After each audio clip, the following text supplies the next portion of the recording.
Olha, pode esquecer aqueles manuais de RH sobre trabalho em equipe, sabe? Hoje a gente vai mergulhar num guia de etiqueta profissional que é, bom, um pouco diferente. Pensa nisso como um conjunto de regras não escritas para navegar no complexo mundo corporativo. Um lugar onde as aparências enganam, e muito, e cada interação é, no fundo, um jogo de poder.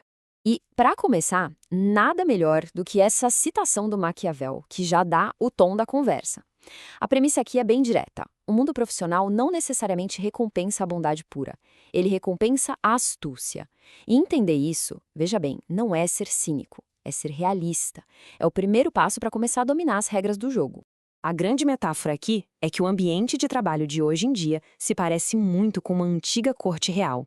Por fora, sabe, tudo muito civilizado, polido, mas por baixo dessa superfície o que existe é uma guerra silenciosa. Uma guerra onde reputações são construídas e destruídas com uma sutileza incrível e onde cada colega de trabalho é um potencial rival ou um aliado estratégico. Então vamos para a primeira regra fundamental dessa nossa etiqueta. E não é sobre qual garfo usar no almoço de negócios. É sobre como gerenciar a relação mais crítica de todas, aquela com quem está acima na hierarquia. A base dessa regra é pura psicologia humana. Pensa bem, quem está no topo, seja um gerente, um diretor, um CEO, essa pessoa quer, acima de tudo, se sentir segura na própria posição. Quer se sentir superior, seja em inteligência, em charme ou incompetência. Essa é a verdade, numa e crua. E aqui está o pulo do gato, ou melhor, o maior erro de todos. Tentar exibir os próprios talentos de forma exagerada. Sabe, querer impressionar a qualquer custo. Isso pode ter exatamente o efeito contrário. Em vez de gerar admiração, pode despertar medo, ressentimento, insegurança no chefe. É o erro fatal de brilhar mais do que a pessoa que está acima de você. Então, qual é a etiqueta correta nessa situação? A estratégia é bem sutil. Primeiro, pareça menos inteligente do que seu superior. Deixe ele parecer mais brilhante. Segundo, teve uma ideia genial? Ótimo. Atribua o crédito a ele, publicamente. Isso não é fraqueza, é tática. E terceiro, cometeu um errinho de nada só para ter uma desculpa para pedir ajuda. Isso faz com que ele se sinta útil, experiente e fortalece a posição dele, o que no fim acaba fortalecendo a sua também. E olha, essa citação do Baltazar Gracian só reforça o quão sério isso é. A palavra fatal aqui não é exagero, viu? Ignorar essa dinâmica pode ser, de fato, fatal para uma carreira. É, no fim das contas, a etiqueta da sobrevivência. Agora vamos para a segunda regra de etiqueta. E essa aqui, ela desafia uma daquelas crenças que a gente mais ouve por aí, a de que devemos trabalhar com os nossos amigos. Essa lei, na verdade, sugere uma abordagem completamente diferente na hora de montar uma equipe de confiança.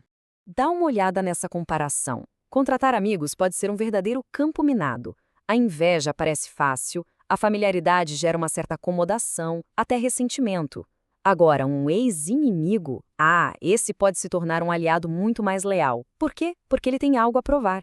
A lealdade dele não se baseia em afeto, mas em interesse e na necessidade de mostrar que valeu a pena. A psicologia por trás disso é fascinante. Para um amigo, um favor de emprego pode se tornar um peso.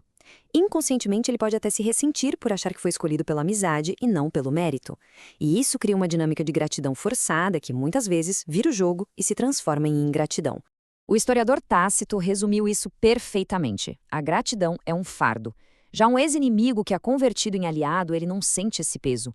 Pelo contrário, ele sente o prazer de provar que a confiança depositada nele foi a decisão certa.